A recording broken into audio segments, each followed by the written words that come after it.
ومولانا محمدا عبده ورسوله أما بعد فأعوذ بالله من الشيطان الرجيم بسم الله الرحمن الرحيم وأما الجدار فكان لغلامين يتيمين وقال رسول الله صلى الله عليه وسلم اللهم بارك لنا في رجب وشعبان وبلغنا إلى رمضان أو كما قال عليه الصلاة والسلام وأحسن منك لم تر قط عيني وأجمل منك لم تلد النساء خلقت مبرأ من كل عيب كأنك قد خلقت كما تشاء أمن تذكر جيران بذي سلم مزجت دما جرى من مقلة بدمي أم هبت الريح من تلقاء كاذمة أو أومز البرق في الظلماء من إدومي إن الله وملائكته يصلون على النبي يا أيها الذين آمنوا صلوا عليه وسلموا تسليما درود شریف تیز آواز سره اللهم صل على سيدنا محمد وعلى آل سيدنا محمد وبارك وسلم عليه اللهم صل على محمد النبي الأمي وعلى آله وسلم تسليما صلى الله على النبي الأمين صلى الله على النبي الأمين صلى الله على سيدنا محمد وعلى آل سيدنا محمد وبارك وسلم عليه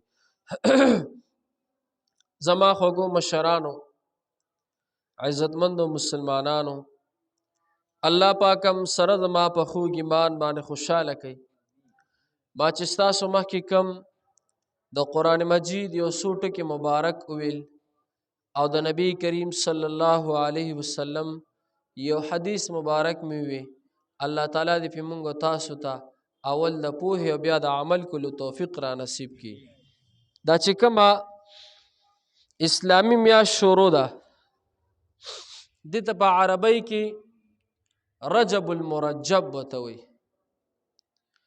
او زمونږ پښتانه ورته په پښتو کې د زبرګې میاشت وي د رجب په دې میاشت کې یو خصوصي کار دا شوی چې د نبی کریم صلی الله علیه وسلم معراج شوی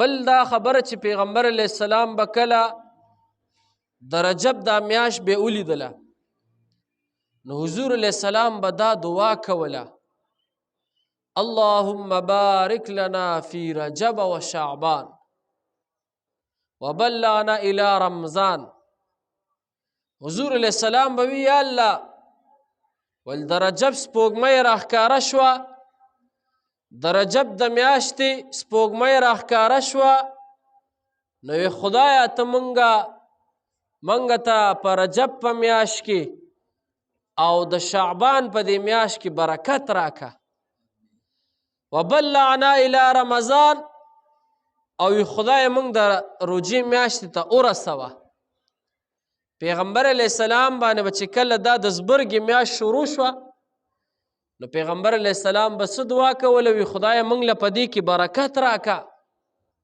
د شعبان په میاشت کې برکت راکه او خدای بیا موږ چېرته ورسوه رمضان ته ورسوه نو روجې ته اوس لکه څو میاشتې دي رجب شعبان او بیا رمضان میاشت یو نیمه پاتې ده نو حضور علیه السلام به د رجب په دې میاشت کې دا دعا کوله چې خدای موږ له برکت راکه نن سبا بې برکتي ولې ده چې مسنون دعاګانې نه وي خلک هر سړی څه دی په خپل لهو لعب کې اخته دی دې ته خیال نی چې دا د اسلامي میاشت په ما شروع شوه زما د نبي طریقه په دې کې څه وه د رجب میاشت شروع شوه زما د پیغمبر څه طریقه وه نو پیغمبر علیه السلام به په دې میاشت کې دا دعا ډېره راکول دا تاسو هم کوئ چې خدایا د رجب په دې میاشت کې برکت را او برکت کې ټول ورسره راځي د اولاد د رزق د هر څه شیز پکې راځي خدای موږ له برکت راکا نو برکت به الله په اولاد کې هم پیدا کوي په رزق کې به هم پیدا کیږي په مال کې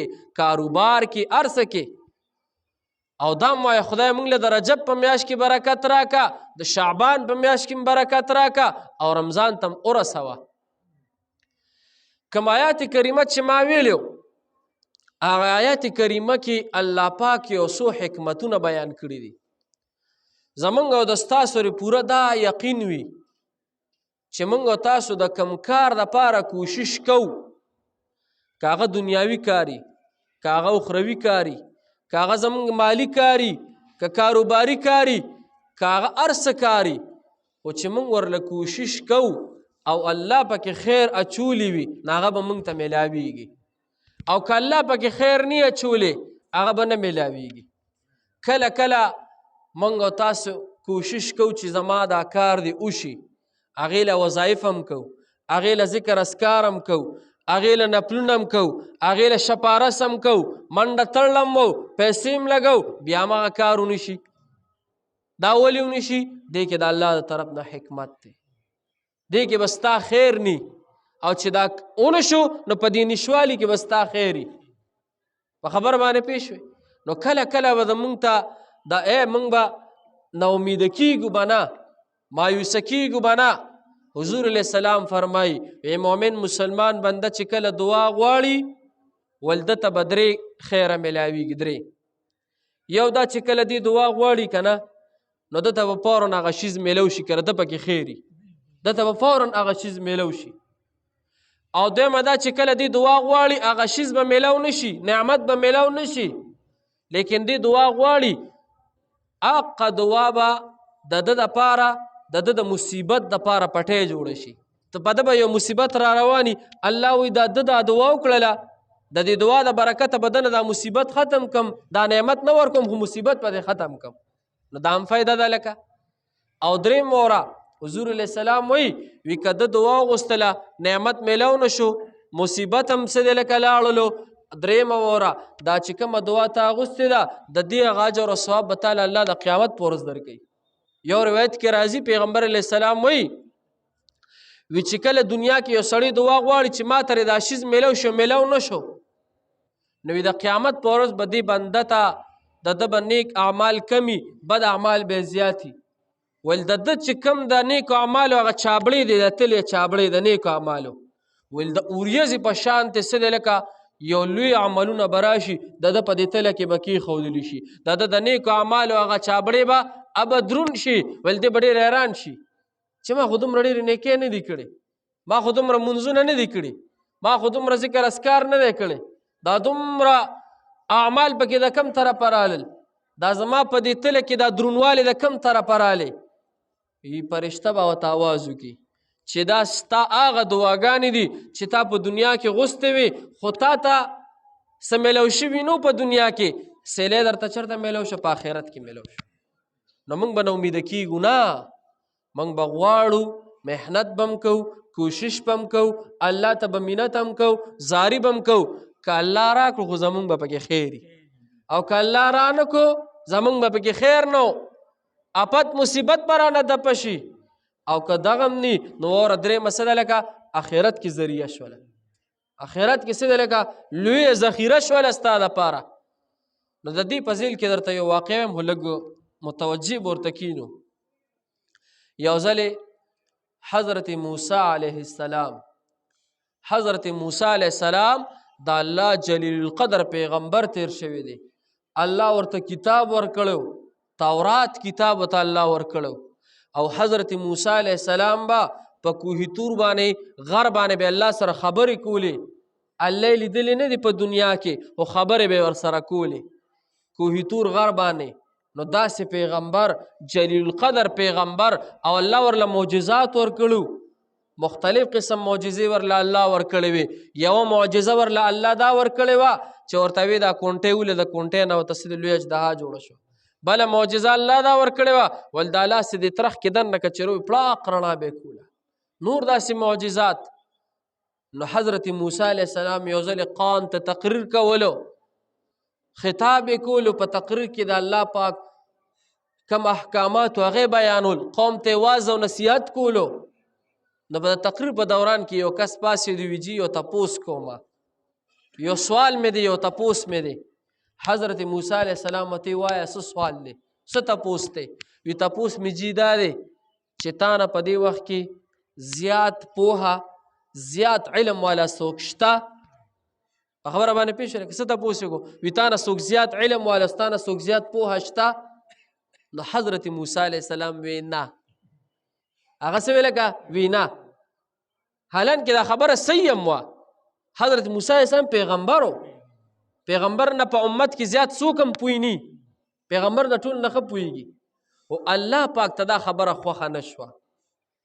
حضرت موسی علیه السلام لکه پکار ده چې الله په هر څه باندې څه لکه ښه پوهېږي. نو حضرت موسی علیه السلام وی نه، وی زما نه زیات علم والا څوک نشته. الله پاک خفه شو. چې الله پاک ته خفه شو، الله پاک ورته یو فرشته راولېږله چې موسی تا خبره وکړه چې زما نه څوک زیات پوهه نشته. واوره په دې دنیا کې داسې څوک پیغمبر شته چې هغه ستا نه زیات پوه دی، ستا نه زیات علم لري، ستا نه زیات څه پوهه لري، ستا نه زیات سمج لري، تا نه ډېر ښه پوهېږي. حضرت موسی علیه السلام چې دا خبره واورېده چې الله رانه خفه شو، نو الله ته سوال وکړو، وی ربه هغه کس راته وښایه چې زه لاړ شم او زه اوسه شاګردي وکړمه. په خبره پوه شوې؟ حضرت موسی علیه السلام وی یا الله هغه کس راته وښایه چې زه اوسه شاګردي وکړمه. نو الله ورته وی داسې به وکړې که نه، داسې به وکړې. الله ورته څه وی؟ ول داسې به وکړې چې یو مایې به راوالې کب. اوس به تاسې په مایې څه کول؟ کب به راوالې مایې، هغه په غوړو کې سور کې او هغه به ځان سره کې، او کله چې دغه مایې دغه کب تا نه چرته کې هم غایب شو که نه، نو د هغه کس په هلته موجود چې کوم ستا نه زیات علم لري. نو حضرت موسی علیه السلام یو ملګری د هغه نوم یوشع ابن نون. حضرت موسی علیه السلام هغه ته هغه سور کړې مایې ورته ورکو، وی دا په تیلی کې بند کېده او وی راځه چې سفر کوو دواړه راځه. نو یوشع ابن نون ته وی چې کله هم تا نه دا مایې غیب شو که نه، وی دغه به زمونږ مقامي وی ګنې شپه ورځ به روان یو. حضرت موسی علیه السلام روان دی، یوشع ابن نون ورسره دی، روان دی د بحر قلزم غټ دریاب دی، د هغې په غاړه دواړه روان دي، پیاده سفر کوي. ساعت په ساعت مهي ته هم ګوري چې دانګلې خو نه دي شته، موجود دی که نه دی. اوس هلکه تاسو ذهن کې به دا خبر دې ته سوچ کوئ، سور کړی مایې ژوندی نه، مایې خو ژوندی نه پاتې چې اوبه نه زغ مړي، سور کړی مایې او الله ورته چې دا تا نه کوم ځای کې غیب شو په دغه ستاسو مقام دی، دغلته به هغه سړی موجود دی. روان دي سفر کوي. چې سفر کوي موسی علیه السلام د ملګري ته وایي ای ملګريه ستړی شو، لږ به څه دی آرام به وکړو، لږ به خوب وکړو. حضرت موسی علیه السلام خوب کو. یوشع ابن نون موسی علیه السلام ملګری و، هغه وی ته راشه هلکه دې مایي سره که څه روټۍ موټۍ پرتې یا روټۍ به لږ وخورو، خوراک به هغه چې څنګه هغه تیلی کلو کړی بس مایي دانګلي، مایي کې الله پاک روح راوست، سا پکې الله راوستله، مایو دانګل. او دوی خو دریاب په غاړه ناستو چې مایو دانګل، مایې په دریاب کې لاړ او غیب شو. او څنګه غیبېږي؟ قرآن کې الله ذکر کړی دی، تفسیرونه هم لیکلي دي، مایې چې څنګه دریاب ته ودانګل، په دریاب کې یو سوری جوړ شو. که تاسو خیال کړي کله کله چې دا اوبه داسې غولی وي داسې یو سوری غوندې پکې جوړ شي، مایې په هغه سوري کې دننه شو. او حضرت موسی علیه السلام ته یې غږ ونه کړو چې مایې ما نه دلته غیب شو. موسی علیه السلام چې خوب نه بیدار شو، یوشع ابن نون ته وی راځه چې ځو چې خپل سفر جاری ساتو. خو د یوشع ابن نون موسی علیه السلام ته ونه وی ایر شو، ته دا تیر شو. دی روان دي سفر کوي چې ښه ستړي شول. حضرت موسی علیه السلام د ملګري ته ویل که د خوراک څه شته چې وخورو. هغه چې څنګه تیلی کلو کړه مایې خو نو، او خوراک خو یوشع ابن نون هلته مخکې کړو. حضرت موسی علیه السلام ورته ویل لکه په دې سفر کې خو زه ډېر زیات ستړی شوم، ما ته ډېر تکلیف میلاو شو، ډېر ستړیوالی محسوسوم، هغه مایې څه شو، خوراک څه شو؟ وی جي خوراک خو ما کړی دی. وی مایې څه شو؟ وی مایې چې دی د دې نه مخکې چې کوم دی کې موږ دمه کوله تاسو خوب کولو، مایې هغه ځای کې ما نه ودانګل. حضرت موسی علیه السلام ورته وی دغه زموږ ځای دی که نه، وی دا تا ما ته ولې غږ نه کو، دا دومره لوی سفر هم وکړو. حضرت موسی علیه السلام او یوشع ابن نون واپس را روان شو. واپس رالل چې کوم دی کې ته هغه مایې غیب شوی، کوم دی کې چې ته مایې غیب شوی، هغه ځای له چې راورسېدل که نه، هغه قضیې کې په دریاب کې څه دی لکه یو لاره جوړه شوې وه. تاسو ته ما دې نه مخکې ویل چې یو لاره جوړه شوې وه. حضرت موسی علیه السلام او یوشع ابن نون هغه د دریاب په هغه غاړه وردننه شو. چې وردننه شول، هغه سوري ته وردننه شول، په هغې کې ګوري چې دننه څه دی لکه یو لویه جزیره ده. جزیره پېژنئ لکه د دریاب په منځ کې چې کوم اوج ځای ښکاري، یو لویه جزیره ده. او په هغه جزیرې په منځ کې لکه یو سړی ناست په ځان څادر راچولی دی. چې څادر راچولی دی، حضرت موسی علیه السلام وله خواله راغی، وی السلام علیکم. هغه چې کوم کس په ځان څادر راچولی دی هغه وی دلته سلام چا راوستی دی. جواب کې ورته څه وی؟ دلته کې سلام چا راوستی دی، دا سلام چا واچولو؟ حضرت موسی علیه السلام ورته وی زه د الله پیغمبر یم، الله کتاب را کړی دی، سلام مې پتا واچولو، د سلام جواب خو راکه. نو حضرت موسی علیه السلام ورته وی ته هغه کس چې تاله الله پاک داسې یو علم درکړی دی چې هغه ما سره نشته؟ هغه ورته وی بلکل، وی زه حضرت خضر علیه السلام یم. موږ وایو حضرت خضر علیه السلام، دا حضرت حاضر علیه السلام دی. نو هغه ورته وی آو الله پاک ما ته څه دی علم را کړی دی، هغه علم چې په هغې باندې ته نه پوهېږې، په هغې باندې ستا پوهه نشته، په هغې باندې ستا ذهن کار نه کوي. هلکه داسې چل دی، داسې چل نه دی. دا وارث پسې یو کس ورشه، ته ورشه، چابي هغه سره ده، او دی له چې پردی کس ګوتې یوځي دی بیا چغې وي، منډه. ما په دې تقریر نه پوهېږم، هغه ته یې راکړه دا شی غلی که ښه. نو داسې چلو شو، شیطان ممسکی کنه. حضرت حاضر علیہ السلام او حضرت موسی علیہ السلام یو بل سره ملاقات وشو. تاسو ته ما اول نه ویلو چې موسی علیہ السلام څه ویلو چې او زه پوهېږم ما نه څوک زیات نه پوهېږي، او الله ورته وي ستا نه بل یو کس شته چې هغه څه دی لکه ډېر ښه پوهېږي، او د هغه څه نوم حضرت حاضر علیہ السلام. نو حضرت حاضر علیہ السلام او حضرت موسی علیہ السلام یو بل سره پیژنګلو وکړله، خبرې ترې وکړلې. بیا د هغې نه پس حضرت موسی علیہ السلام حضرت حضر علیہ السلام ته وایي زه تا سره شاګرد کېږم، ما ته علم وښایه، تا نه زده کړه کومه، زه تا سره شاګرد کېږم. حضرت حضر علیہ السلام ورته وایي ما سره خو شاګرد کېږي، خو زما په کار کې به ګورې کار ډېر نه لري، ما نه بې ځایه تپوس هم نه کې، او زه چې څه کومه ته به چپ پاتې کېږي. حضرت موسی علیہ السلام ورته وایي بلکل، زه به ستا په کار کې کار هم نه لرم، زه به چپ پاتې کېږم، تپوسونه به هم ډېر نه کومه. تاسو به دې خبره باندې پوه شئ، دا درې خبرې ذهن کې کېنوي. موسی علیہ السلام ورته څه وي؟ ستا په کار کې به کار هم نه لرم، بې ځایه تپوس به هم نه کوم، او چپ به پاتې کېږم. اوس ګوره حضرت حضر علیہ السلام ورته راځه چې ځو، میلمه خو یې راځه چې له چکر درله درکړم دې جزیره کې، دریاب کې درله چکر درکړمه. دواړه داسې راووتل د دریاب غاړې ته، یو کشتۍ والا را روانو.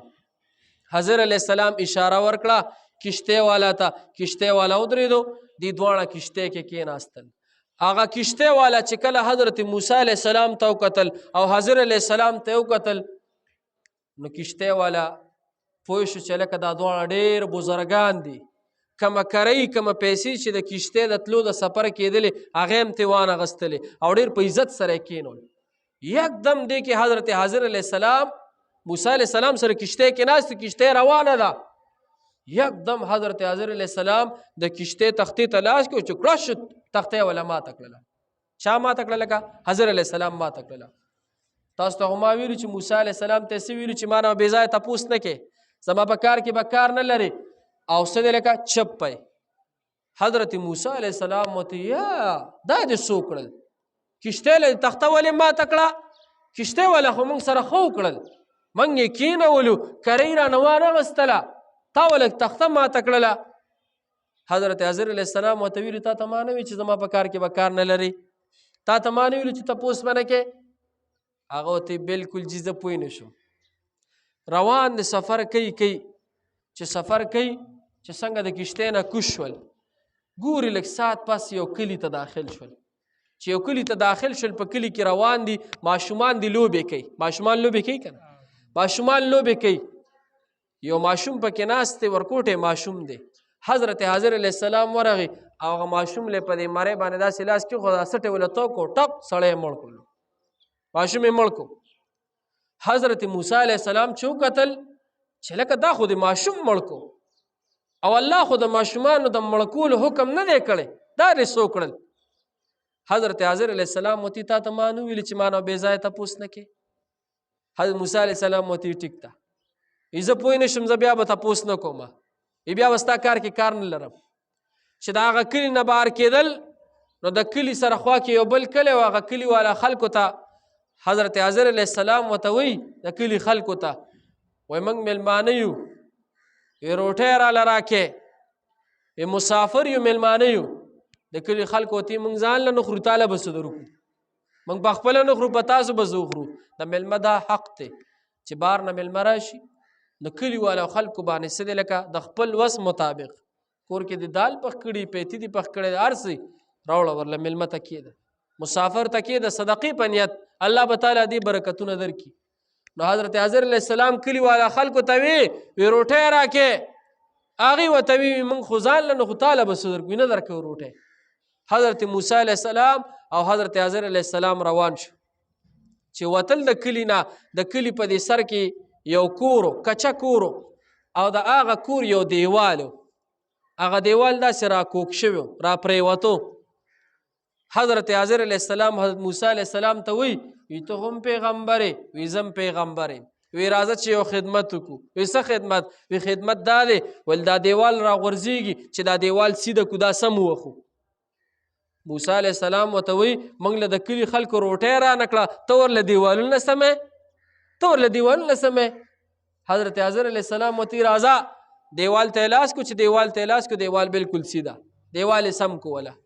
حضرت موسی علیه السلام ورته تا له دې کلي خلکو روټۍ در نه کړه او ته ولې دیوالونه سمې. هغه ورته ګوره تا ته ما ویل نو چې بې ځایه تپوس به نه کې، زه چې څه کار کوم نو ما کار کې به څه لګه کار به نه لري. حضرت حضر علیه السلام موسی علیه السلام ته وی ګوره وی زما ستا لارې جدا، تا ته ما ویلو چې ما نه بې ځایه تپوس نه کې، تا ته ما ویلو چې ما کار کې به کار نه لري، تا خو په خپله وعده باندې ته پوره پاتې نه شوې. ورته وی زما ستا لارې جدا. حضرت موسی علیه السلام ورته وی حضرت حضر علیه السلام ته وی داسې چل دی چې زما ستا لارې خو جدا، ټیک شو زه به تا سره څه دی شاګردي ختمه کړم، ملګرتیا ختمه، خو دا راته ووایه چې دا ماشوم دی ولې ووجلو د دې نه مخکې، دا راته ووایه چې کشتۍ له تخته ولې ماته کړه، دا راته ووایه چې دا دیوال دی ولې سیده کو. نو واورئ جي تاسو ما دا اول نه وي چې د الله پاک په هر څه کې څه دی لکه حکمت وي. یو شی به ته غواړې خو تاله چې الله نه درکړي په کې به ستا خیري. یو شی درنه الله واغستلو، نقصان راغی، بیماری راله، کاروبار کې نقصان راغی، زوی وفات شو، لور وفات شو، مور وفات شو، پلار وفات شو، نو دې کې هم ستا خیري. د هر څه کې د الله پاک څه لکه حکمت وي. نو حضرت موسی علیه السلام ورته وی ول دا راته چې کشتۍ له تخته ولې ماته کړه.